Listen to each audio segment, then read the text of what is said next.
السلام علیکم. نظر پوائنٹ کے ساتھ میزبان حسین دانش. میں آج ایک پلیٹ فارم پر موجود ہوں متاثرین کے.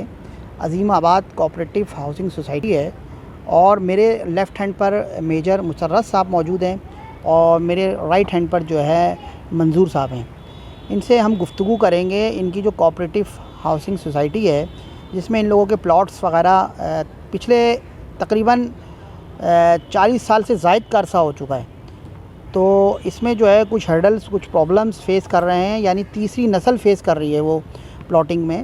تو ان سے ہم گفتگو کریں گے. پہلے میں منظور صاحب کی طرف جاؤں گا, اس کے بعد مسرت صاحب کی طرف آؤں گا.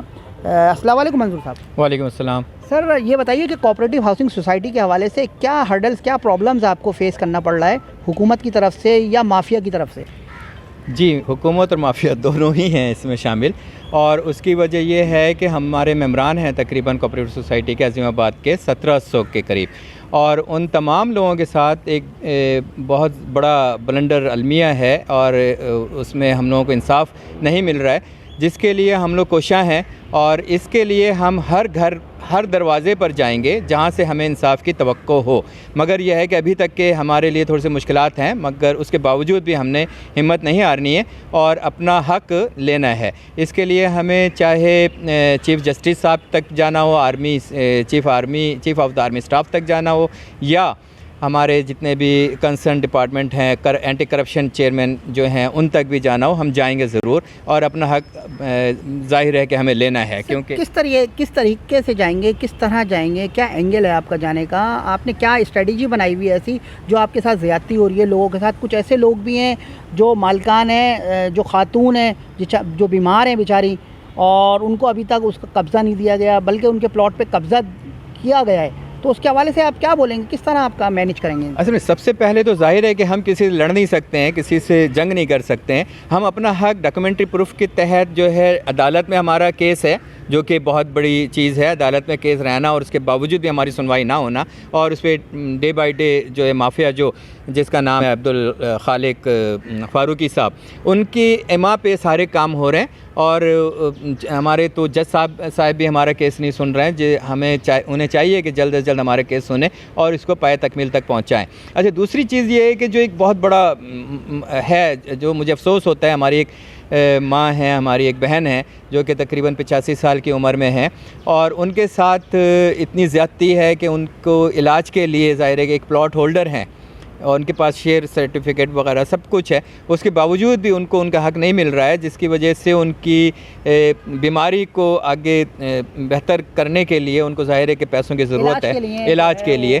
تو اس میں ضروری ہے کہ ان کو ان کا حق دیا جائے. اگر ان کی آپ تصویر دیکھیں اور ان کی ویڈیو دیکھیں تو اندازہ ہوگا آپ کو کہ تکلیف ہوتی ہے ان ساری چیزوں سے. اور دوسری چیز, دوسرا جو ہمارا عمل ہے وہ یہ کہ ہم اپنی آواز سے تو کم از کم جا سکتے ہیں, ہم اپنے کردار سے تو جا سکتے ہیں, ہم اپنے مقصد پروٹیسٹ کے طور پہ تو جا سکتے ہیں. تو بس یہی ہمارے پاس ایک حل ہے, اس کے علاوہ ہمارے پاس کوئی حل نہیں ہے ایک عام شریف شہری کے حساب سے.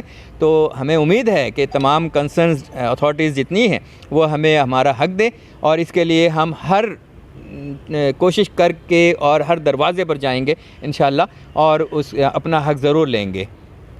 جی ناظرین, آپ منظور صاحب کی گفتگو سن رہے تھے اور ایک خاتون کے بارے میں بتا رہے تھے جو 85 سال کی عمر ہے اور اس وقت جو ہے نا بیماری کا شکار ہیں, اور ان کے علاج اور معالجے کے لیے ان کے پاس رقم نہیں ہے جو کہ علاج کرا سکیں.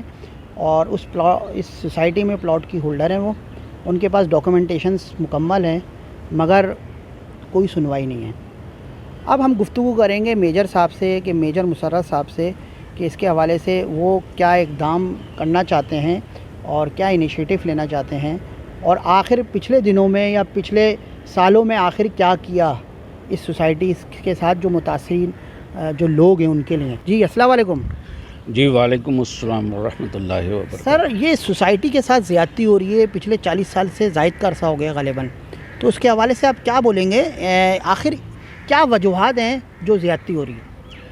جی, میں پہلے تو آپ کا شکریہ ادا کروں گا کہ آپ نے یہ موقع دیا کہ آپ کے سامنے اور عوام کے سامنے اور اتھارٹیز جو ہیں ان سے بھی یہ بات پہنچنی چاہیے, پہنچے گی انشاءاللہ. بات یہ ہے کہ جیسا ہمارے منظور بھائی نے بھی کہا کہ 1970 میں یہ سوسائٹی بنی تھی. اچھا یہ بنی تھی سوسائٹی مگر اب کون سا 2023 چل رہا ہے, تو اب آپ سمجھ جائیں 30 سال ادھر اور 25 سال ادھر, 50 سے اوپر سال تقریباً ہو گئے, 50 سے اوپر ہی ہو گئے. تو اب اس میں ہمارے پاس جو کوئی چیز نہیں ہے. انفیکٹ 50 سالوں میں 3 نسلوں کا جو ہے دخل ہو گیا ہے. یہی میں ابھی یہ کہنا چاہ رہا تھا کہ یہ 3 ہمارے والدین کو ملا تھا یہ. تو میں تو ابھی سیکنڈ جنریشن ہوں اور میں بھی اب قبر کے نزدیک ہوں. اللہ آپ کو زندگی مطلب کہنے کا مقصد یہی کہ ٹھیک ہے ہم جتنے مطلب ہمارے پیرنٹس والدین وہ تو ان میں سے الحمدللہ کیا اللہ کی مرضی کوئی بھی زندہ نہیں بچا ہے. ابھی جتنے سب ان کے اولاد ہیں. اور لوگ یہ کہہ رہے ہیں کہ کہتے ہیں کہ شاید یہاں کوئی آدمی نہیں ہے. نہیں, یہ جتنے لوگ ہیں سب کے سب حاضر ہیں. وہ خود نہیں ہیں کیونکہ آپ لوگوں نے اتنا ٹائم لگا دیا اس میں, تو وہ ایکچولی وہ سب اللہ کو پیارے ہو گئے. ابھی ان کی سیکنڈ جنریشن آ گئی ہے جن کو یہ ملے ہوئے ہیں, اور وہ سیکنڈ جنریشن بھی اب بڑھاپے کے نزدیک آ گئی ہے کہ آپ خاصے بوڑھے ہو گئے ہیں. سر حل کی طرف آئیں, بتائیں کہ آپ نے آگر کیا پروٹیسٹ کیے ہیں, آپ نے ڈاکومنٹیشن کی, آپ نے کیا ہمارے انصاف کے جو ہے یعنی عدالت وہاں تک پہنچے یا جسٹس صاحب کے پاس, کس کے پاس جی میں ابھی آپ کو یہی بتا رہا ہوں کہ گاہے بگاہے ہم اس پہ پروٹیسٹ بھی کرتے رہے, اور ہم تھوڑی سی ہسٹری بھی تھوڑی سی بتانا ضروری ہوتی ہے تاکہ لوگوں کے ذہن میں وہ چیزیں فریش ہو جائیں. تو اس میں یہ ہے کہ یہ جی میٹنگ شیٹنگس ہوتی رہی نارمل جو ہوتی ہے ہماری سوسائٹیز ہیں, کمیٹی چلتی رہی ہے. تو اس کے بعد جو ہے ہم ڈیولپمنٹس چونکہ اوور آل نہیں ہو رہی تھی اس سوسائٹیز کی, تو ہماری بھی اتنی سوسائٹی کی ڈیولپمنٹ نہیں ہو سکی تھی. تو اب وہ چلتے چلتے اب جب سارے اسکیم 33 کی ڈیولپمنٹ شروع ہوئی ہیں تو پھر ہماری بھی اب ایکٹیویٹی شروع ہونی تھی. ہمیں بھی ڈیولپمنٹ, حالانکہ ہم بہت کوشش کرتے رہے. میں ہر میٹنگ میں ریٹائرمنٹ کے بعد, میں ابھی ریٹائرڈ ہوں اور جب سے ریٹائرڈ ہوں ہر میٹنگ میں ضرور جاتا تھا. پروگریس کوئی نہیں تھی. بہرحال ان شارٹ بات یہ ہے کہ جب گورنمنٹ فیسیلیٹیٹ کرے گی اور 1925 کے ایکٹ کے تحت اور 1982 کے جو ہاؤسنگ سوسائٹی ہے اس کے ایکٹ کے تحت, یہ گورنمنٹ کا کام ہے, یہ سندھ کا کام ہے کہ وہ ہمیں فیسیلیٹیٹ کرے, ہمیں دے, ہمیں چیزیں دیں تو پھر ہم کام کریں گے نا, ہمیں کام کرنے دیں. اب وہ آ کے ایڈمنسٹریٹر بٹھا دیتے. اب کچھ نہیں ہوا, انہوں نے آ کے ایڈمنسٹریٹر بٹھا دیا. اور سنا ہے میں نے, اور سب جانتے ہیں دنیا میں کہ یہاں پر اور کراچی میں خاص طور پہ کہ ایک قبضہ مافیا بنا ہوا ہے یہاں پہ, اور وہ مافیا جو ہے وہ کسی کو چھوڑ نہیں رہا ہے. یعنی اپنے بڑے بڑے جو لوگ ہیں جو ہیں انہی کے بندے ادھر بیٹھے ہوئے ہیں, وہ ان کے ذریعے کام کروا رہے, اور وہ جاتے ہیں. اور جیسا کہ منظور بھائی نے کہا, عبد الخالق نام کا کوئی بندہ ہے, شاید سننے میں آیا ہے, میں پرسنلی اس کو نہیں جانتا ہوں, نہ میں اس کو ڈائریکٹلی ایکیوز کر سکتا ہوں, مگر ہاں سننے میں آیا اور اخبارات میں ہر جگہ اس کا نام آتا ہے. اور وہ کس کے بہاف پہ کام کر رہا ہے وہ بھی سب لوگ جانتے ہیں. وہ سب لوگ سب جگہ پہ قبضہ کر رہے ہیں. تو یہ ابھی انہوں نے ایڈمنسٹریٹر بٹھا دیا. ایڈمنسٹریٹر بھی جو ہے وہ ان سے ملا ہوا ہے جو ابھی عبد القبضہ گروپ سے. تو میں یہ کہنا چاہتا ہوں کہ ہم نے ایڈمنسٹریٹر جو بٹھایا, چلو ٹھیک ہے اگر تم نے سمجھا بٹھایا, تو یہ آپ کا جو ایکٹ ہے میں اس کے چیزہ پوائنٹ نوٹ کر کے لایا ہوں, مگر وقت نہیں ہے کہ میں آپ کو ڈیٹیل میں بتاؤں. مگر ایک چیز ہے اس میں جو لکھا ہوا ہے, یہ دیکھیں, اس میں میں آپ کو خالی یہ بتانا چاہتا ہوں کہ رائٹ ٹو انفارمیشن, یہ اس ایکٹ کا, یہ اس آرڈیننس کا 1982 کا یہ رائٹ ٹو انفارمیشن ہے. Where is the right? Who is giving us information? Is somebody giving information to us? Nobody. It is the duty of the Secretary Cooperative Housing Society. It is the duty of Sindh government. It is the duty of Sindh this thing. What for this? یہ کس لیے بنایا ہوا ordinance ہے یہ؟ تو وہ ہمیں انفارمیشن دیں کہ کیا ہو رہا ہے. تو ہم نہیں دے رہے ہیں اپنے جو فرائض ہیں ان کے, ہاں وہ نہیں کر رہے. تو اب ہم لاچار ہو کر کے ہم نے کیا کرنا تھا؟ ہمیں تو نظر آتا ہے ایک عدلیہ اس کے بعد کہ ہمیں عدلیہ انصاف دے سکے گی, مگر I am sorry to say due respect to the court and honorable judges, but nothing is happening. Why? This is the question. That's why I'm here to tell them کہ کیوں نہیں ہو رہا ہے. کریں, کچھ کریں, ہمیں بتائیں. کورٹ کا آرڈر ہے, اسٹے آرڈر ہے, پھر بھی یہ لوگ کہہ رہے ہیں کہ قبضہ کر رہے ہیں, بیچ رہے ہیں, کسی کو دے رہے ہیں, کیا کر رہے ہیں. ہم جاتے ہیں وہاں پر ڈیمونسٹریشن بھی کرتے ہیں, تھانے والے کو کہتے ہیں, وہ رپورٹ نہیں لیتے. جی میجر صاحب، اصل یہ بتائیے کہ جب آپ اتنی باتیں کر رہے ہیں تو یہ بتائیے کہ آخر کس چیز کا ایسا فقدان ہے جو آپ لوگوں کو 50 سال سے آپ لوگوں کا حق آپ کو نہیں دیا جا رہا؟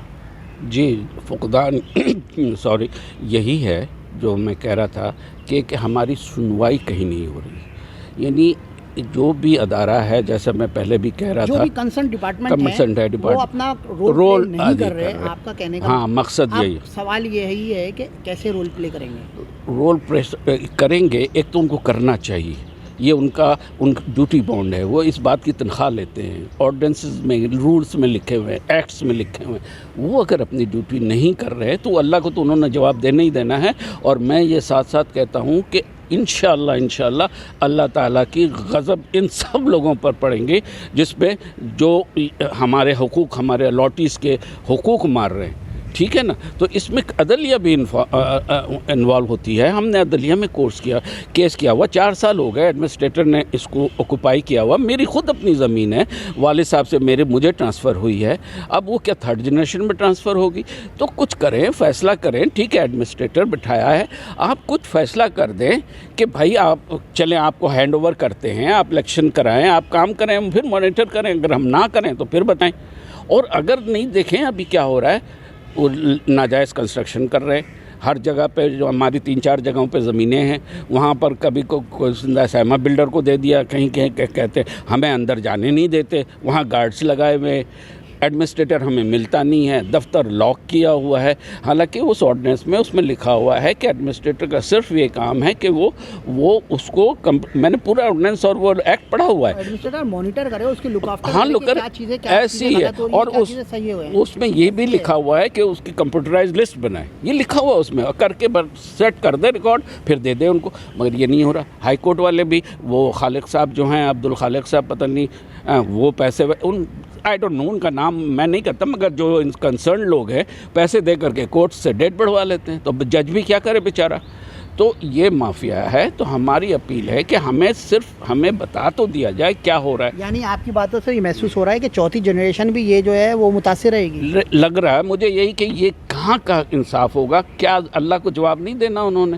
اب کہتے ہیں، لوگ کہہ رہے ہیں کہ جی فراڈ کاغذ ڈپلیکیٹ بنا کر بک رہے ہیں وہ. اور میں اسی کے ساتھ ساتھ ان لوگوں کو بھی، عوام کو بھی میں اپیل کرتا ہوں کہ پلیز عظیم آباد کے جو آپ کے پلاٹس ہیں وہ آپ لوگ نہ خریدیں. اگر جعل سازی سے بھی آپ کو بیچا جا رہا ہے، آپ کو ابھی سستا مل جائے گا، مگر بعد میں آپ پھنس جائیں گے، کیونکہ الٹیمیٹلی ہاں بن جائیں گی. مصیبت آپ کو آئے گی. اوریجنل الاٹی ہمیں، کورٹ تو ہمیں، اگر انصاف ہے اس پاکستان میں تو پھر تو ہمیں ملے گا. تو پھر آپ کا نقصان ہوگا. اس لیے میں آپ عوام کو بھی کہنا چاہتا ہوں کہ عظیم آباد سوسائٹی کی کم از کم، کیونکہ میں عظیم آباد کے لیے، اور اس طرح ساری سوسائٹیز میں ہو رہا ہے جہاں ایڈمنسٹریٹر بیٹھے ہیں، تو ان کو نہ خریدیں پلیز. اپنے انٹرسٹ میں بھی، اپنے اولاد کے لیے. ذکر ہوا، منظور صاحب نے ایک خاتون کا ذکر کیا. جی تو علاج معالجہ کے لیے بڑا مسئلہ ہو رہا ہے اس کے لیے. ایسے بہت سے کیسز ہوں گے یقیناً جو پلاٹ ہولڈر ہیں. اس کے حوالے سے کیا آپ کی سوسائٹی کیا کرنا چاہ رہی ہے، کیا کر سکتی ہے؟ دیکھیں ہم کیا کر سکتے ہیں، مجبور ہیں. چلو اپنی طرف سے تو کچھ مدد کر دے سکتے، مگر وہ پلاٹ جب تک ہمیں ملے گا نہیں واپس، ہماری سوسائٹی کو الیکشن کرا کے دیا نہیں جائے گا واپس، تو یا اوپن مارکیٹ میں ہم اسے بیچ سکیں. ابھی تو بیچنے پہ تو پابندی ہے، اور ایکٹ کے تحت بھی لکھا ہوا ہے کہ اس طرح نہیں بیچا جا سکتا ہے، مگر وہ بیچ رہے. اب جو اوریجنل لوگ ہیں وہ تو پھر پھڈا ان کے لیے کر دیا نا آپ نے. چوتھی جنریشن کے لیے بھی مصیبت ڈال رہے ہیں آپ، کہ وہ بیچارے پھر اس میں ڈپلیکیٹ فائلوں کے پیچھے پھرتے رہیں گے. تو اس لیے ہم کوشش یہی کر رہے ہیں ان کے لیے، ان جیسے تمام لوگوں کے لیے، کہ یہ ہمیں مل جائے، واپس مل جائے. ہمارا کوئی نہیں، ہمارا تو رجسٹرڈ اچھا خاصا صاف ستھرا، سب سے صاف ستھرا ہماری سوسائٹی ہے. اور اس کے بعد جو ہے اس میں ہمیں دے دیا جائے، اور پھر ہمیں کام کرنے دیں. میں آپ کو گارنٹی دیتا ہوں، میں اوور آل ٹی وی کے سامنے بیٹھ کے آپ کو گارنٹی دیتا ہوں کہ میں انشاءاللہ اگر میں ہوا تو میں اس میں دیکھوں گا کہ میں اس کو گڑبڑ پہ نہیں اور سیٹ چلا کے 2 سال 3 سال کے اندر انشاءاللہ سب کو بنا کے ڈیولپ کر کے ان کے ہینڈ اوور کر دیا جائے گا انشاءاللہ. تو اگر دے تو صحیح، ہمیں پوزیشن واپس کرے نا. کورٹ بھی کرے، ہماری مدد کرے. کورٹ سے بھی ہماری اپیل ہے. اور اگر دیکھیں بندہ جب مصیبت میں ہوتا ہے، کوئی نہیں سن رہا ہوتا. اس ملک میں تو یہی مسئلہ ہے، قانون کا بھی کوئی احترام نہیں ہے، کانسٹیٹیوشن کا کوئی احترام نہیں ہے.